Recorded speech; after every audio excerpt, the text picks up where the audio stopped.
Good evening, everyone. Welcome to Bridging the Gap. I am Bishop Vanessa M. Brown, Senior Pastor of Rivers of Living Water United Church of Christ.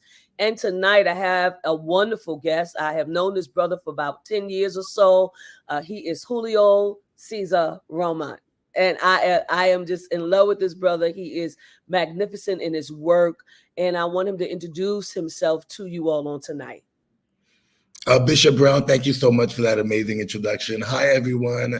My name is Julio Roman. I am the director of Latinx Gay by Men Initiatives for the Latino Commission on AIDS in New York City, where we get to work with wonderful organizations, not just in New York City, but around the country around eliminating HIV and amplifying the voices of Black and Brown communities to really take charge of their health and really take command of how they see their health unfolding for themselves. Thank you so much, Julio. I want to talk specifically around HIV, right? And what it has done to the Black and Brown community because of religious toxicity, bad religious theology that has taken place. And I know that you've seen it, not just here, working with this particular company you're with, but you've also seen it prior to. So you've been in this work for a very long time. Tell us about what you're continuing to see around the toxicity. Vanessa Brown, I think this was a great subject that you have brought up in asking me to speak about, because one of the things that we find a lot with the Latino Commission and just with the disproportionate infection rates among our Latino and Black brothers and sisters is that we are seeing a high level of isolation and disconnection from positive social networks. And as someone who has grown up in church and someone who has really benefited from being surrounded by people who were encouraging and loving, I also had experienced what it meant to be gay and coming out in the church, and what it meant like to be rejected from the people who were there to love you and care for you and who built you up so greatly. And so I think what we're seeing now, especially within our communities, is that there's a disconnection between positive social networks that really enforce positive, healthy behaviors within our communities.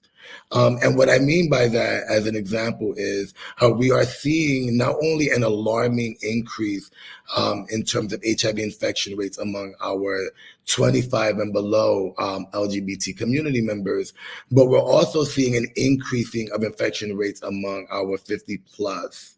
And what we're finding among both of those groups is that they're reporting extreme cases of isolation, especially since the COVID epidemic that overtook us a few years ago. So in your guesstimation and in terms of what you do you think that there is something, is there anything that the church, the religious community can do? When I say church, I mean mosque, I mean synagogue, because it's not just Black church, but it's all the places where we can be found, right? Or where we once were. And because we don't go there anymore because of things that they say that make us feel bad, how we feel shunned. And so what is it that you feel religious communities can do? I believe that religious communities, especially religious leaders, can begin to become aware of is how are they creating a safe space within their church? And what I mean by that is how are they representing those values of empathy and acceptance and love when it comes to how they are accepting members of the LGBT community or other marginalized community members that may not look like their church members. For instance, we know through studies that folks who have experienced trauma are more likely to engage in sexual risky behavior or increase in substance use. We know folks that are dealing with mental health issues are just as likely to engage in those types of behaviors. And so what I would ask the church to do is to really look back at what their mission is.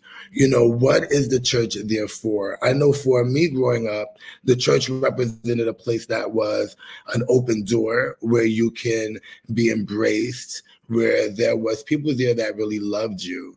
And so I ask that if you are a interfaith leader and you are connected to the work of HIV, or you see that it's impacting your community, it's important to really look at the makeup of the ministry and the church and really ask ourselves, do the community feel safe coming into our doors, whether that's for services or whether that's for programming that that church or ministry may be receiving funding for.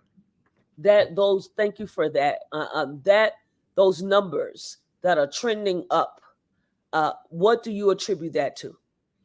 You know, a lot of that is tied to stigma and also the missed education and the missed opportunity that we have to educate our community. You know, I believe even where we are today, we're still afraid to talk about sexual health in the church. We're still Yes. afraid to talk about sexual trauma in the church, and really afraid to tie that to HIV. And I think that the more that we can begin to find ways to dispel stigma, will really allow safer spaces to be created where we can have real, honest conversations about how unhealed trauma is showing up to the point where we are making risky decisions and Hmm. engaging in risky behavior that's putting us at further risk. We are 30 years in. 30 This years. this is not new, right? We've seen HIV has been around for a very long time.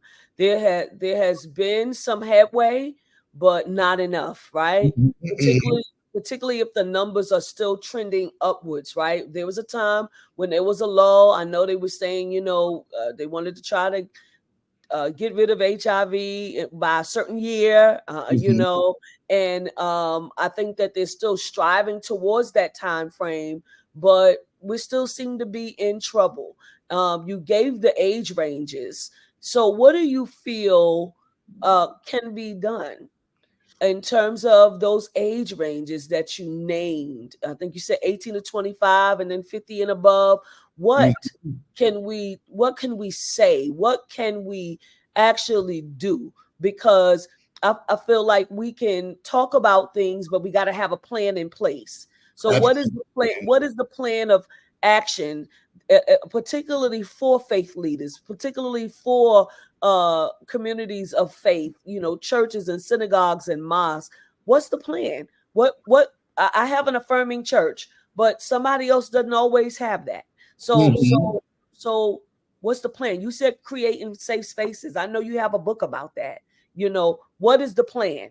I know that you deal with young people all the time. I've watched you grow projects and Project Wow and do so many things for other people, right? The brilliance of your mind in doing that. So what else could you say to a church for kids that still want to come, but they feel alienated and isolated?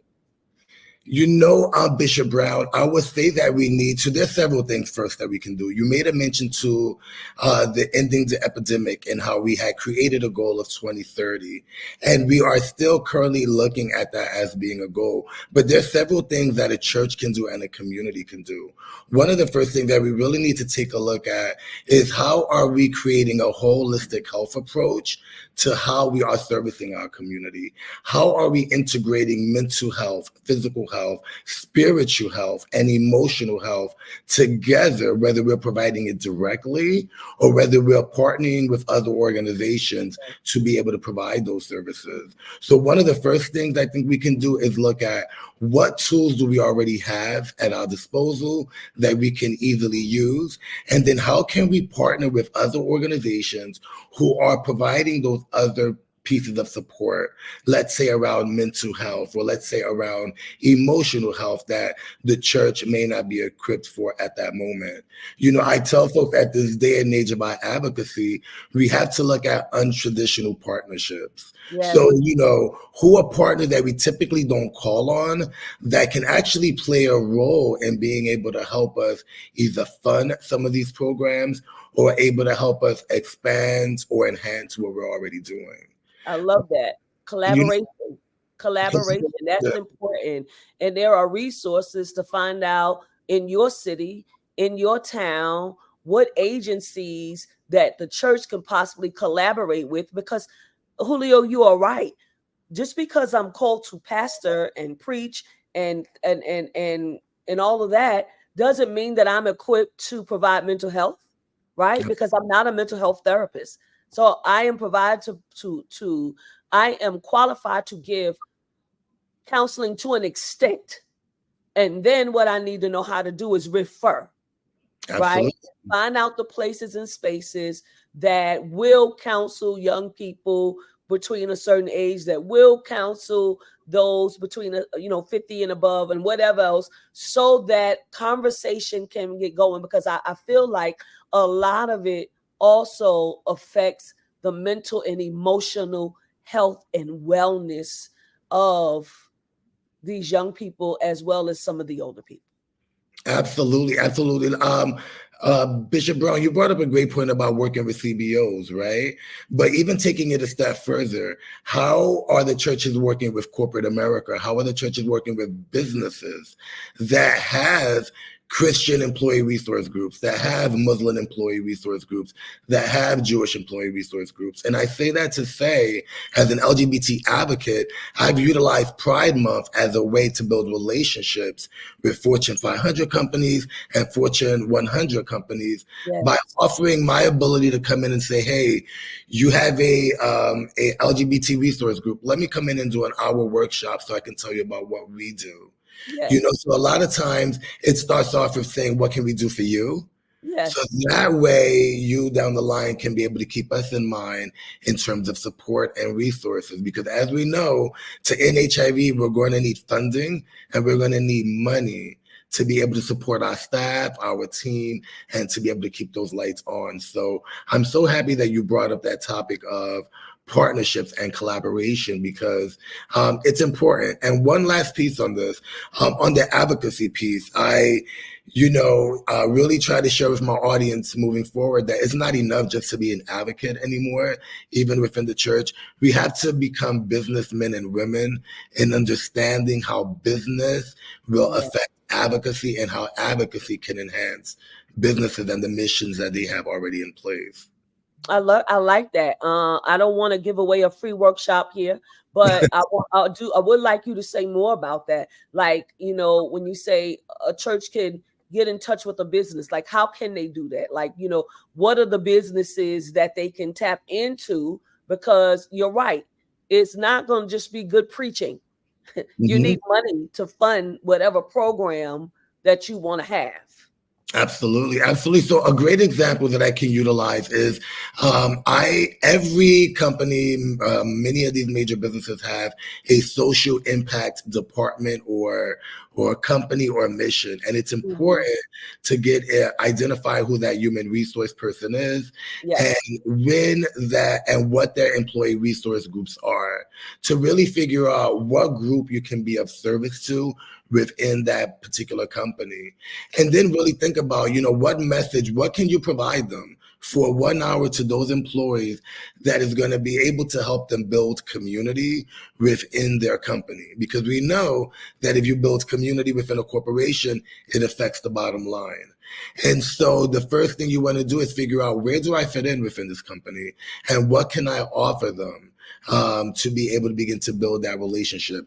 So for Pride Month, I have 2 or 3 talks that talks about being inclusive and that talks about creating safe spaces. Yes. That's a great way to be able to build that conversation and open that door. Julio, how did you find your way? Because you're a church kid, we've had that conversation ourselves. How did you find your way, navigate your way uh, through religion that was toxic, knowing that you were coming out and, also knowing that you're gifted and called? How did you navigate your way? Pastor Brown, it was really experiencing church for the fullness that it was, for the leaders that really built me up and really spoke life into me. It was an experience where some I won't say some language is being used by my pastor that was kind of anti-LGBT. And it was really something that had really kind of almost shut me off to the church. And a part of me finding my way was really leaving the ministry altogether.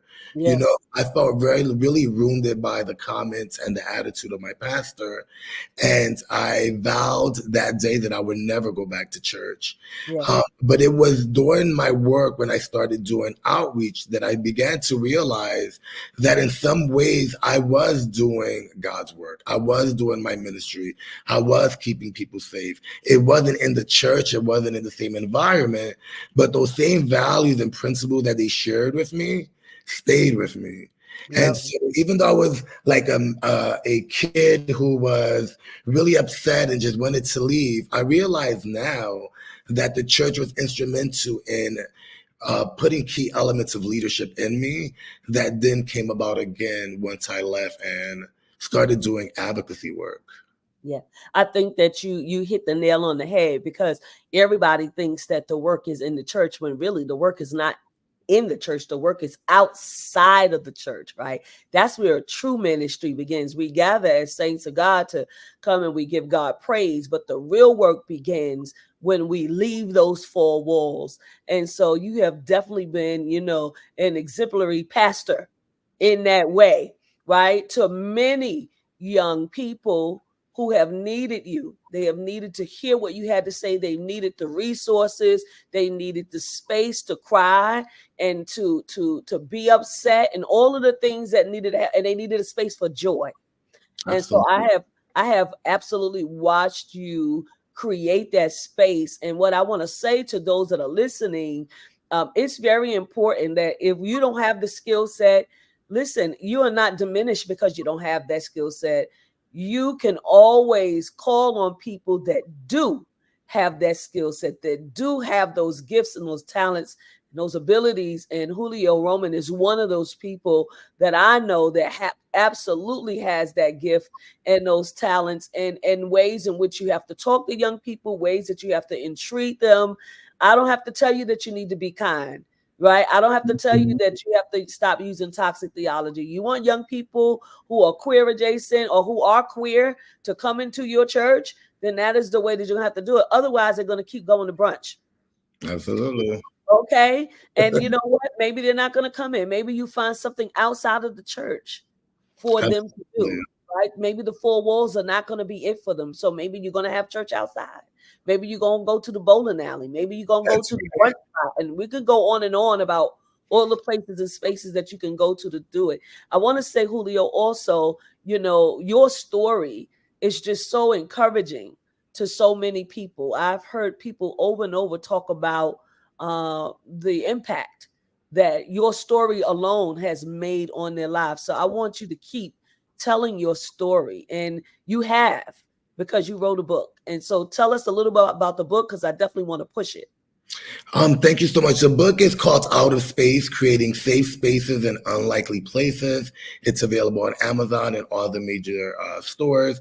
And it's really a memoir and leadership guide that records my life as a young Latino queer boy growing up in a predominantly Black church, and what that meant for me in terms of the conflict, in terms of being queer, and what it meant for me to be Latino.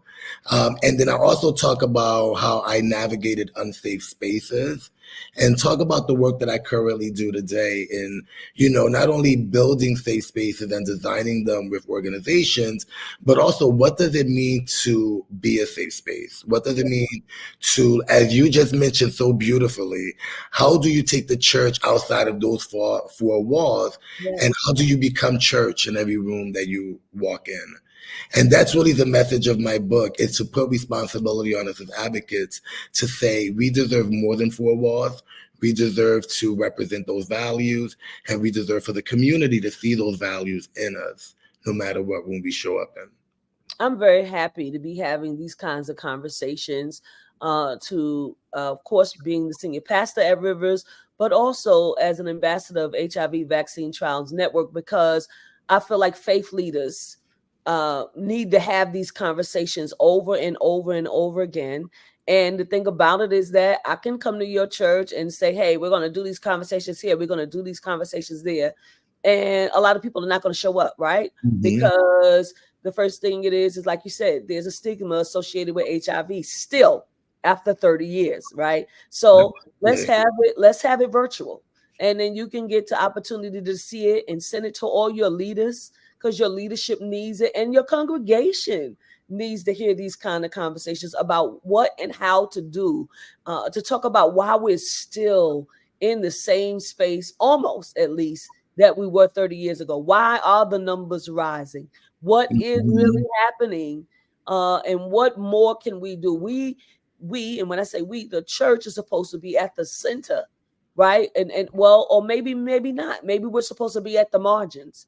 At Mhm. any rate, wherever we're supposed to be, there's a great work still to be done that I feel is more to do, and it's going to be people like Julio, wherever he is and whatever work that he is doing. It's going to be people that I have talked to before, that I know, that I will talk to in the future, that will help us to do this work. I am no fool. I know that in order for rivers to grow, I need people like Julio in my life, right? That have the wherewithal and the knowledge, right, and the expertise in these areas to help us. So I am grateful. I am grateful. If there were some last words that you want to give to some young people, right? This is Pride Month. You want to get to some young people, so some young person who is queer and possibly HIV positive. My words for them is I would say that they are blessed, that they are chosen, that they have a word, that what they are experiencing is a part of their testimony and it's a part of their platform, to use it fearlessly and to use their voices whenever they witness injustices. Because at the end of the day, they are divine by default and they are a safe space. I'm so grateful. You've heard it here today on Bridging the Gap. And again, Julio C. Roman, uh, the world is lucky to have you. The world is blessed to have you So much. on this earth, on this planet. So much more work to be done. I say happy Pride, because this is Pride Month. So happy Pride to you and your special love. And happy Pride to all of you that are listening. And do me a favor, share this conversation with other people. Share this conversation with other churches, with your pastor, with somebody in leadership, with share it with people, with the powers that be. There is still more work to be done, and you can be a part of this work. If you need some help, if you need some work done, listen, Julio has a business. You can call on him. You got to pay him to come, but you can call on him for a workshop. You can call on him to come and talk about HIV. You can call on him for his business. Do us one more favor, Julio. Give Yeah. us how they can contact you. Please feel free to visit my website, www.juliocroman.com. I have my email and my email link. And you can also visit me on LinkedIn. Send me a DM. I'll be happy to chit chat with you. Thank Happy you, Friday. Julio. Happy Pride. Thank you so much, brother. And thank you all. Have a wonderful evening and God bless.